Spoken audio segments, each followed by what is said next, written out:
What happens when peaceful protests turn violent? Let's dive into the recent alarming events at the University of California, Los Angeles, also known as UCLA, where a pro-Palestinian camp was brutally attacked.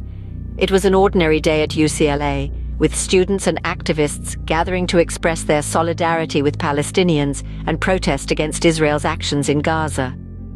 However, the scene quickly turned chaotic when a vigilante pro-Israel mob descended upon the peaceful demonstrators. Armed with pepper spray and fireworks, these aggressors didn't hesitate to launch a violent assault, tearing down the pro-Palestinian camp and attacking students. For nearly 4 hours, the police stood by, delaying their intervention. It was only after multiple acts of violence had transpired that the Los Angeles Police Department finally stepped in. This delay in response has raised eyebrows and sparked concerns about potential future violence, as well as the involvement of radical far-right Jewish groups in the attacks. Let us now take a visual journey to the ground zero of the UCLA incident. What you're about to see may be disturbing, but it's essential to understand the gravity of the situation. The initial footage showcases a peaceful demonstration. Students and activists, united in their cause, can be seen holding signs and chanting slogans in solidarity with Palestinians. It's a scene of unity and peaceful expression of beliefs, but the tranquility is short-lived. The next footage reveals a sudden and shocking transformation. A pro-Israel mob storms the scene, armed with pepper spray and fireworks. The serene atmosphere turns into a chaotic battleground. The mob, in their violent frenzy, tears through the crowd, causing panic and fear. Now let's move to the final piece of footage, a scene that has sparked a wave of criticism and disbelief. Despite the escalating violence, the police can be seen standing by, inactive for a disturbingly long period of nearly 4 hours. It's only after multiple acts of violence have transpired that they finally step in. These disturbing scenes raise serious questions about the right to protest and freedom of speech in our society. Let's take a closer look at the incident that took place at UCLA. The day started off peacefully, with students and activists gathering in solidarity with the Palestinians.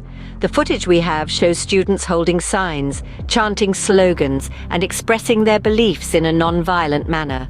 However, this peaceful demonstration was abruptly disrupted. The next set of footage reveals the sudden and brutal attack by a pro-Israel mob. Armed with pepper spray and fireworks, they tore through the crowd, causing chaos and panic. The violent assault on peaceful protesters is a chilling sight, one that raises serious questions about the right to protest and freedom of speech. The final piece of footage we have shows a delayed police response.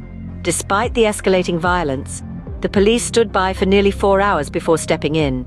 This delay in police response, coupled with the violent assault, has left many shocked and concerned about the future of peaceful protests on university campuses. The question remains: what measures will be taken to prevent such incidents from happening in the future?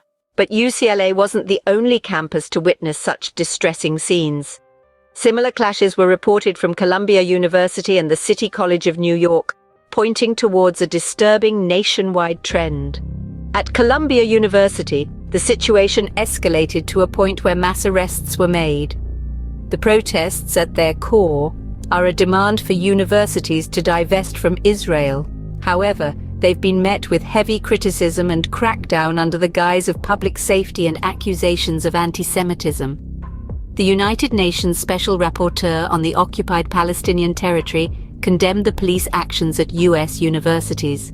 In contrast, the White House supported the crackdown, citing concerns about anti-Semitism. Jewish Voice for Peace, a prominent Jewish organization, criticized both the New York Police Department and Columbia University for their handling of the protests, pointing out the need for a balanced and fair approach. In conclusion, these events highlight the volatility of the Israel-Palestine debate on university campuses across the United States. The violent incidents at UCLA and Columbia University underline the need for peaceful dialogue and express dissent without resorting to violence. As tensions continue to rise, universities, law enforcement, and governments must reassess their approach in handling such sensitive issues, ensuring the safety of all involved and upholding the right to peaceful protest.